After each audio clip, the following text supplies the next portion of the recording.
I was going to say that it's kind of been a while since I filmed one of these, but I've really kind of been inconsistent with it from the start. I've been here in Scotland for a little bit over 3 years now, and I've only really made like 5 or 6 actual YouTube videos. The last couple months have been very crazy in my life, and I'm trying to make some changes to where I can be more consistent with this, including getting a new camera that, well, in some technical aspects it's better, and in some it's worse than my last one, but it's a lot more portable, and so I can maybe bring it with me. And even if the technical aspect of my videos is not fantastic, it's at least something to post. My background has always been photography. It's been, I guess I'm showing my age, it's been over 15 years now that I've been pursuing or obsessing about photography. And video is relatively new. The YouTube channel, I only started it right after I moved here, and I've only done like 10 videos so far, most of which have not been very creative, but I'm going to try a little bit of a new format and maybe show you a little bit more of Scotland and a few more different topics. I'm working on a couple different videos. I know that a lot of you have been asking about a video on how to take your cats if you're moving over here, and I've done that twice with 2 different methods, and I'm almost done with a script for that. So I plan to film that and post it sometime over the coming couple of weeks, hopefully. That's my plan. But of course, there's a lot of other aspects about moving to Scotland that you guys might be interested in. And I'd like to also kind of expand the channel to some more things that are of interest to me, especially photography. So I picked a couple of questions that I've gotten as comments on my previous videos, and I'm just going to quickly answer a couple of those questions. Most of these I do plan on doing an in-depth video about in the future, but even though some of these questions are pretty old, I think one of them is from like 2 years ago, and I never responded. Maybe this will at least be a little bit of help or a little bit interesting to some of you guys. Have you talked about postcodes compared to zip codes? Now, that is one interesting thing about moving here. So in the United States, your address has a zip code at the end, which is 5 numbers, and that zip code, of course, corresponds to getting in the right place. But the zip code doesn't really tell you exactly where it is. So if I go into Google Maps and I put my old zip code in, it basically the pin will drop like 2 miles from where my house actually was. And it's the general area, but it's not very specific. I think they've got an extra 5 numbers at the end to drill it down, but I'm not sure of the details on that. But regardless, in the US, when you have an address, you need really the full address in order to be able to figure out where you're going. And here in the UK, you don't. Here they have postcodes, which are a combination of letters and numbers, not just numbers. And if you put my postcode into Google Maps, it will show you my house. It's usually either the exact address or the exact building that you live in. So when you're asking for directions somewhere, you don't need the full address, you just need the postcode for the most part. And that makes it a lot more convenient to get around and a lot easier to look stuff up on Google Maps if you're trying to get directions. When it comes to this YouTube thing, I don't particularly know what I'm doing. I'm still pretty new, and I really haven't had a chance to have that much experience with it. So even if my videos aren't the most technical or technically correct or up to my standards, my creative standards, I'll still try to post as regularly as I can. I also need to figure out this whole filming in public thing, because I kind of made a little bit of a YouTube studio in my house in the spare bedroom I turned into an office, but it's so small. It's basically a closet by American standards, even though they call it a bedroom here. And I just don't particularly want to always be staying at home. Of course, in the winter, sometimes that's best, but I live in such an amazing country that I want to be able to see more of it. And so I'm going to try to force myself to do this filming in public thing.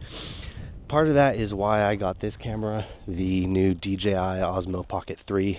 If you're interested in a review, let me know in the comments, and I will see about doing some sort of review on that at some point. I might have more photography related content coming up in the future as I try to spend more time getting back into that. Obviously, with twin kids, it's weird that they're not toddlers anymore, but twin kids, I stay pretty busy, so don't have that much extra time. But at some point, I might try to do that. And I realize I'm probably rambling on, so I'll get back on to the rest of this video. So this question, I actually had quite a few people say this or something similar to this on my video about 5 things you need to bring when you move to Scotland. And this person was asking why you would ever want more than 1 pack of paracetamol.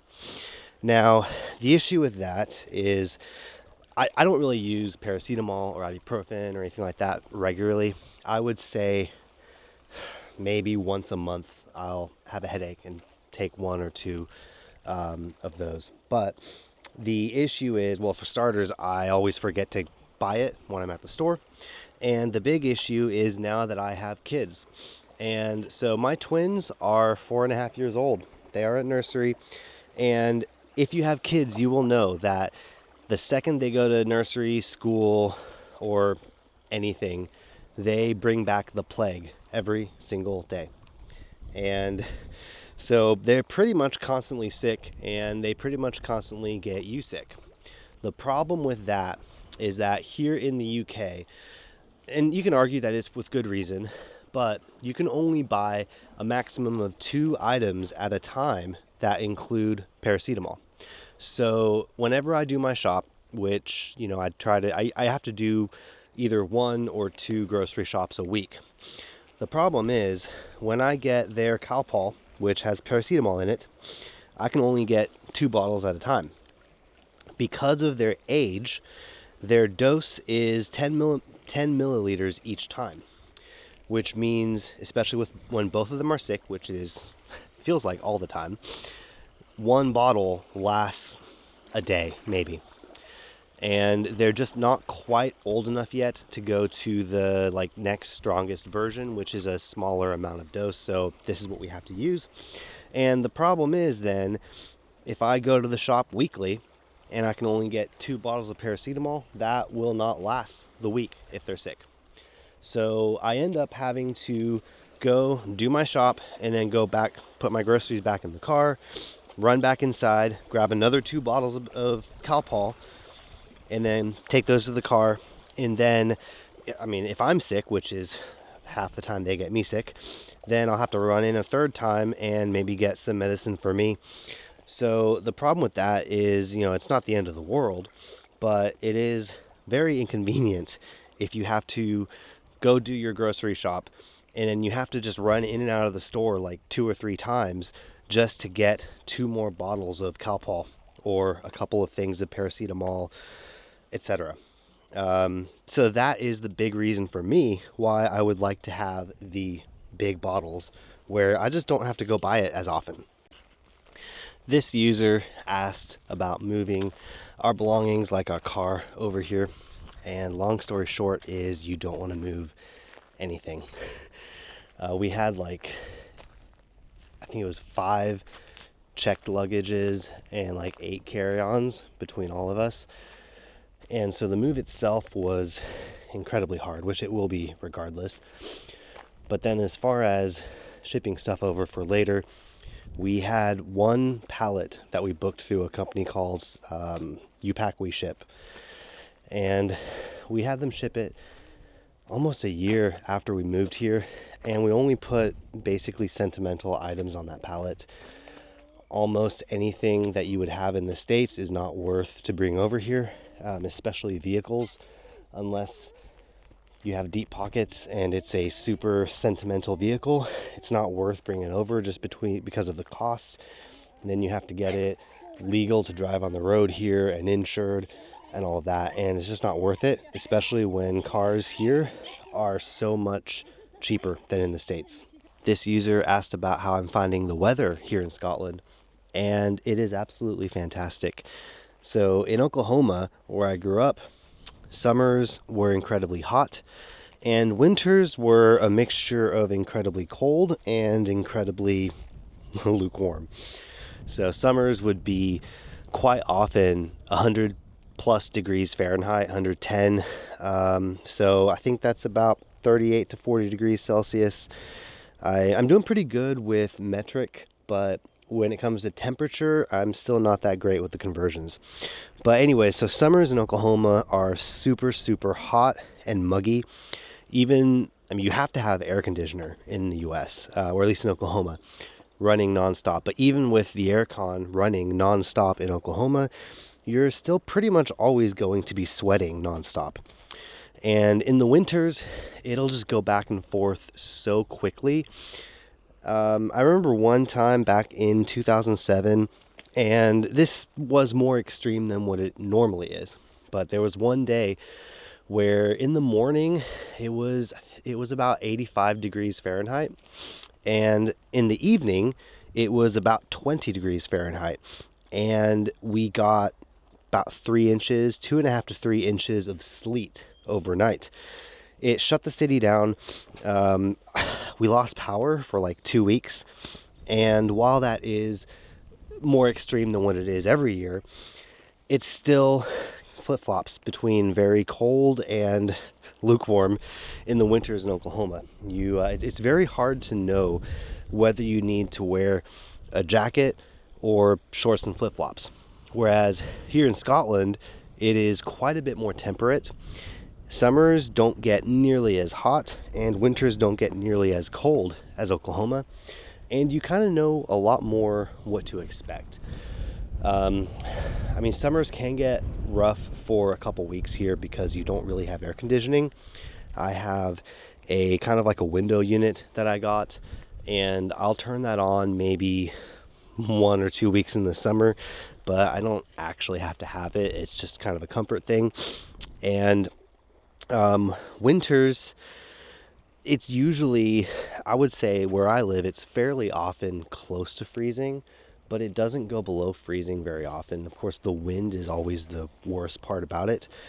But it doesn't, you don't have massive temperature fluctuations throughout every day, and you know what to expect.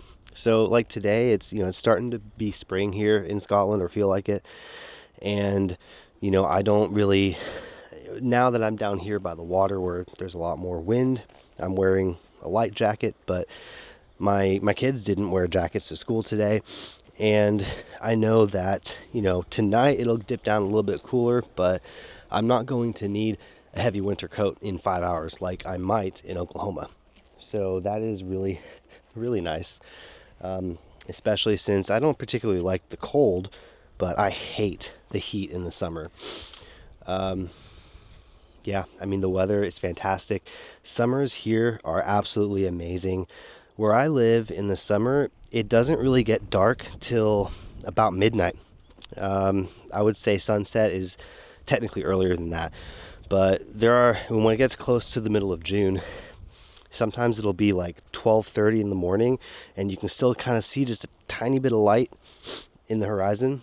And of course, in Oklahoma, even in the summer at 9 o'clock or 9:30, it's completely dark. So really, really nice long summer days here. The flip side of that is a little bit unfortunate. In the winters, it gets dark at like 3:30 in the afternoon. It really just a couple weeks ago, when I was picking up the kids from nursery at 4:30, it was already dark. Not so much anymore, thankfully. It's starting to be spring. But that's really the only downside, I would say, of the weather here in Scotland. I also got a comment from this person asking why I use the F-bomb in one of my videos.